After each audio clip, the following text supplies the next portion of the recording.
All right, let's begin with Nigeria 2026. Lots to look forward to. Inflation's coming out later today. Got a whole lot to discuss. AAG Capital has a new report in their macroeconomic outlook for 2026, breaking the inertia. So there's a lot to look forward to. We're going to start off, of course, with the commodity space, right? This is from their report, looking at how some commodities performed. The key, of course, gold and silver. I mean, look at that. Bitcoin did have a reversal in 2025, Brent crude oil. But of course, we've seen what's been going on at the beginning of this year. So we're going to kick off with the commodity space. We're going to have a conversation with Oyinkansola Aregbesola, who, of course, is an investment associate with AAG Capital. Happy New Year. Good to see you. Have a seat. Huh? Love your reports. It's good to be talking about another macroeconomic report with so much to look forward to. People asking me, Rosos, should I invest in gold?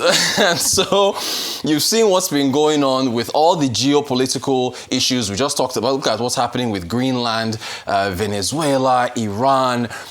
Do you think that precious metals still have room to run in 2026? Well, I would say yes. Yeah. I mean, particularly gold and silver.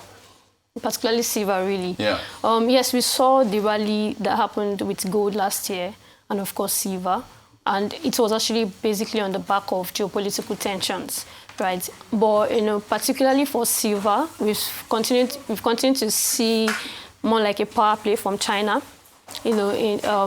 power play around their rare earth minerals. So basically trying to affect the supply of silver in 2026. So that should, spur demand for that product. So we'll definitely see gold and silver rally in 2026.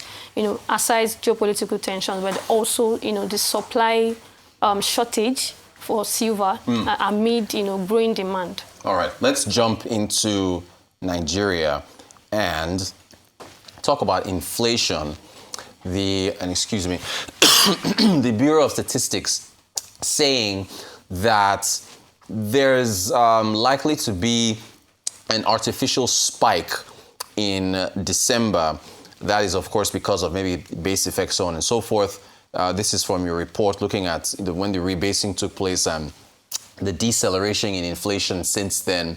What do you make of that? What do you make of the need to, I guess, normalize or adjust that artificial spike from the Bureau? We'll get the inflation and figure out, see what the numbers are. What do you make of that? All right, to start with the rebasing, we are aware that 2024 was rebased back to 100. Right. That's the base period.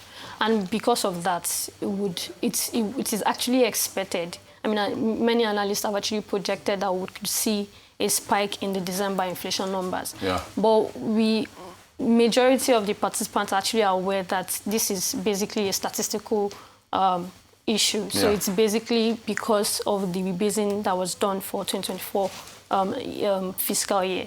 So NBS coming out on Monday and having a discussion that they're going to bring two different reports to try and normalize those numbers. I think it is welcomed. Yeah. But I feel like this should have been done a while back. Earlier on, maybe a normalization of the 12-month period instead of using just December as the base year.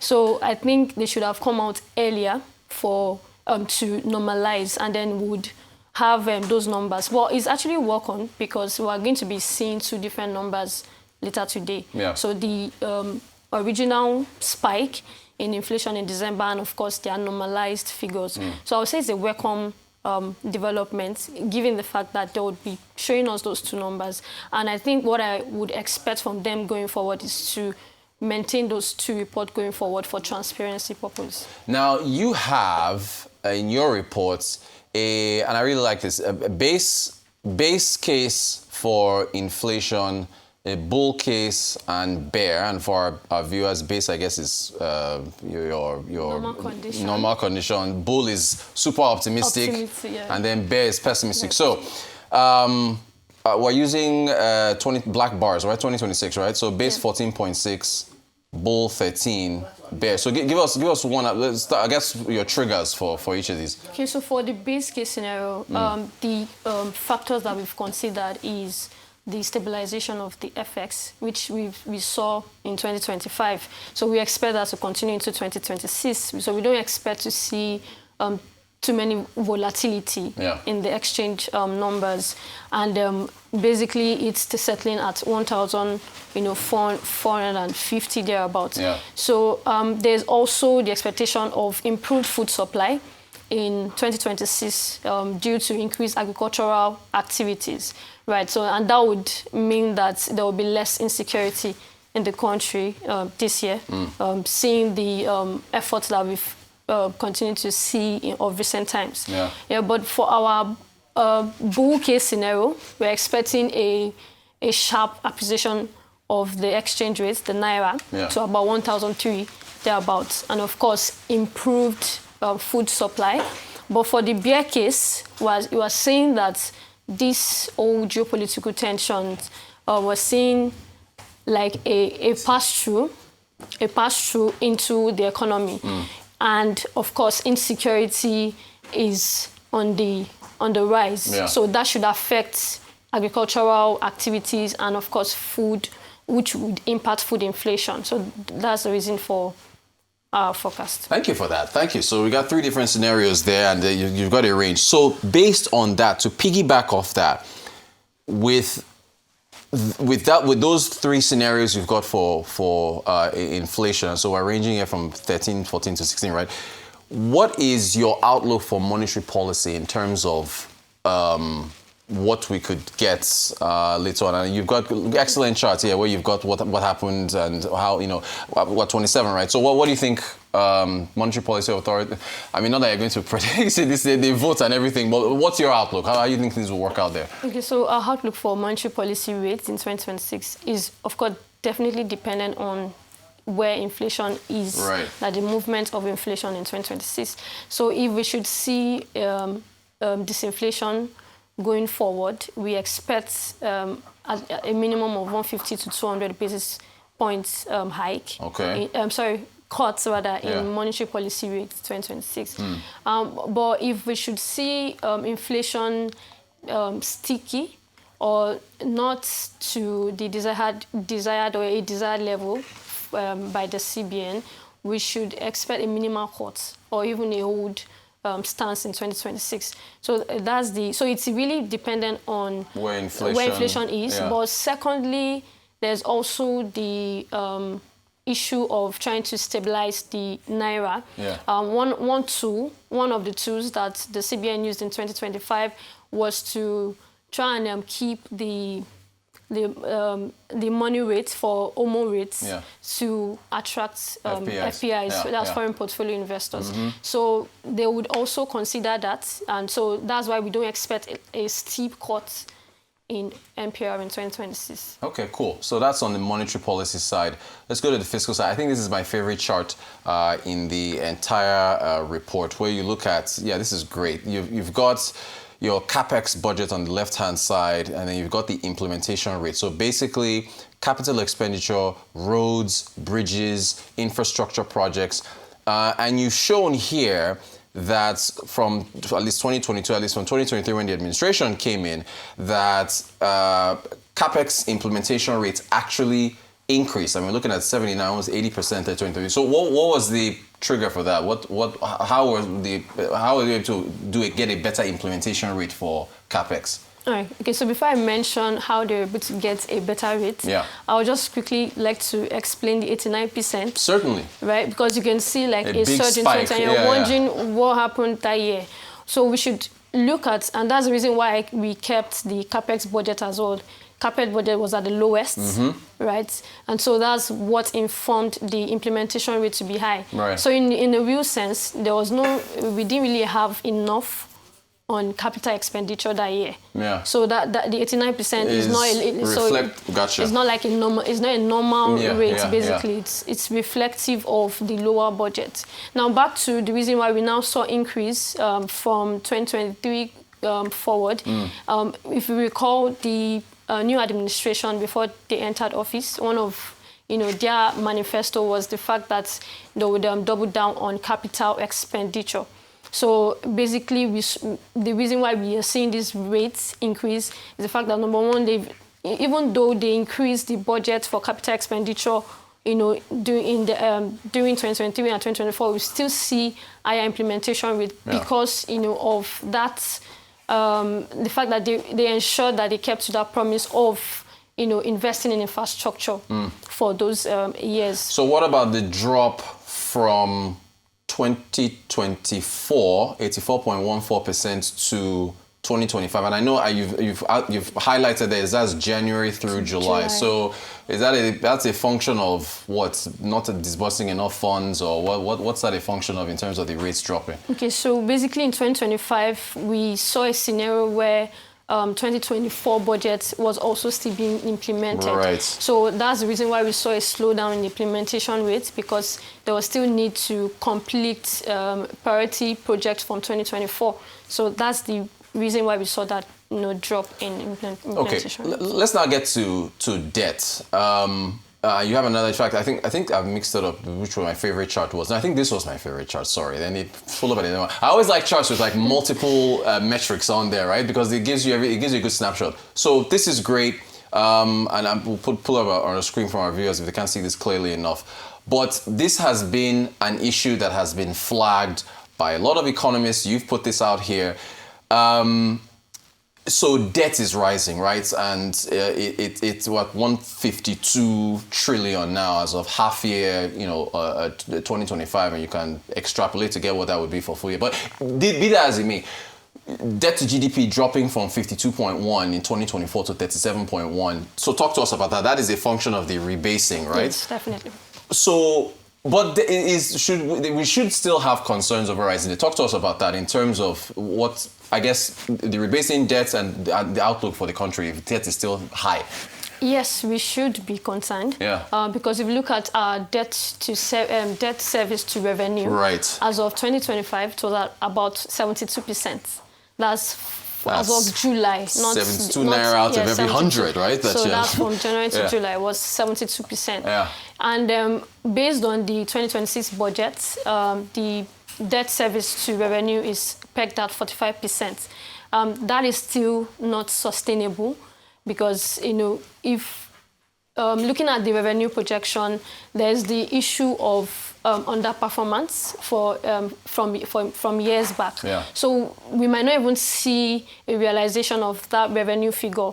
So definitely the budget for debt service might even increase. That is the actual numbers. Yeah. So, and that's not sustainable. So a way to basically solve this issue that we are seeing on screen is to ramp up revenue for the government. So not just trying to mitigate expenses that are not, especially recurrent expenditure, but also to ramp up, production, oil production. Tax rich people. Tax rich people. No, I'm joking. Tax revenue, right? Non-oil revenue. I'm joking. Yes, non-oil revenue. Oh, I'm half joking. They're going to tax rich people either way. So, okay, great. Now, so let's get to 2026. We covered, of course, live when President Tinubu went over to the House and presented this to the National Assembly. So, with the snapshot for 2026, what is going to be the impact of the budget on the fiscal outlook for the nation? How are you guys seeing that dynamic working out based on what we're seeing with the budget?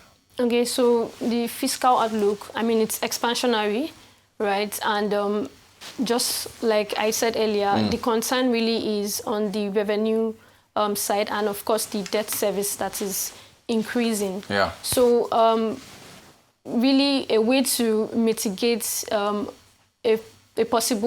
future issue is to ramp up revenue. And you've mentioned there's also the tax reform that has started. And you shared this some year. thoughts on it, and there's so much to discuss. Because we've talked so much about tax. But still, if you want to talk about taxes, that's fine. But yeah, go ahead. I mean, the tax reform should also help the non-oil revenue leg. Right. But we also need to ramp up on our, oil production to increase our revenue. So basically, what the government needs to do is to be very effective in its revenue collection. Okay.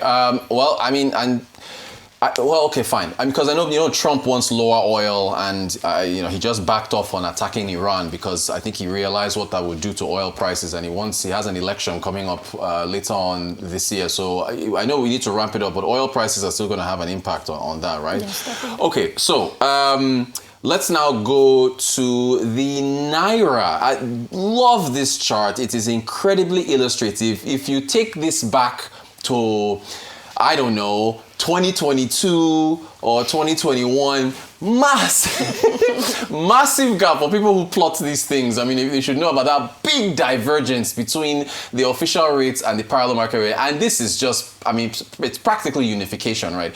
Remind people about what, and I know you've got another chart on FPI inflows. So what was the major factor here for the stable exchange rates in 2025? Was it continuous inflows? Talk to us about that. How did we manage this? Yeah, so the CBN's policy, their involvement in 2025, they were very active in the market, and we saw offshoots in the foreign portfolio investors and investment leg. And of course, and that's on the back of investors' confidence, due to the transparency that, has been introduced in the official, in the exchange markets. Yeah. There's also diaspora remittances that we've seen, spike to record levels. There was a comment from the CBN governor last year that, remittances, I think around September, hit $600 million per month. Wow. Yeah. So we are seeing improved remittances back home, and of course FPIs. So that's actually really what drove, the stability that we've seen in the exchange. I think we have the FPI chart. Chart 13. Yeah, where you've perfect. There it is. So you can see the ramp up. Well, and I know we're going to get to your bull bear, or rather base bull and bear case for the Naira. But do you think this can be maintained going, through this year in terms of? So this year, I think the reason why we saw this, it was not just because of transparency in the market and of course improved investors' confidence, that was also the spread that was available to foreign investors. Yeah. And that's the reason why I alluded to the fact that we might not see a steep cut in MPR this year. Because you got to keep this up, right? Keep this. Yeah. So yeah, definitely. So if we see rates still elevated, of course we expect cuts, but still reasonable, we would definitely see a continued increase in FPI. Oyinkansola, this has been such a great discussion. Let's round off with your base, bull, and bear case. I like this for the Naira. So your base case, 1,454 per dollar. Bull, and you kind of mentioned this when you were talking about inflation because they're kind of linked, right? Bull, 1,357, and your bear case at 1,542. So to take us through the triggers. All right. So for the base case scenario, we do expect significant. We don't expect significant pass-through from the geopolitical tensions. So that means oil price, for example, would remain within a reasonable range, right? We won't see like a downward pressure on oil. Yeah. And there's also the issue of the fact that we have FPIs coming in, but still, and they're still in the market. Yeah. So if we see inflation as well stable, that is easing, we definitely see that pass-through effect on every other activities in the market, and that would affect the exchange rate. But for the bull case, we're expecting. Okay. So for the bull case, we are expecting a significant inflow from FPIs. Yeah. So that's if we see the cuts. That is if we see a significant rate cut from the U.S. Fed and other global central banks. So that would affect our exchange rate positively. But for the bear case, we we might see things just go wrong. Exactly, we might see Yeah. outflows from FPIs Yeah. and oil price tanking, and so those are the factors that we considered in making our forecast. Oyinkansola Aregbesola, Investment Associates, AAG Capital. This was a very informative report. I encourage everyone that wants to get a proper, informed, educative outlook on the Nigerian economy to read through. And again, I should point this out, you had a full section on taxes. Just because of time, didn't have time to get through that. Thank you so much for your time. Thank you very much. And thanks for putting this together. I really appreciate it. Thank you.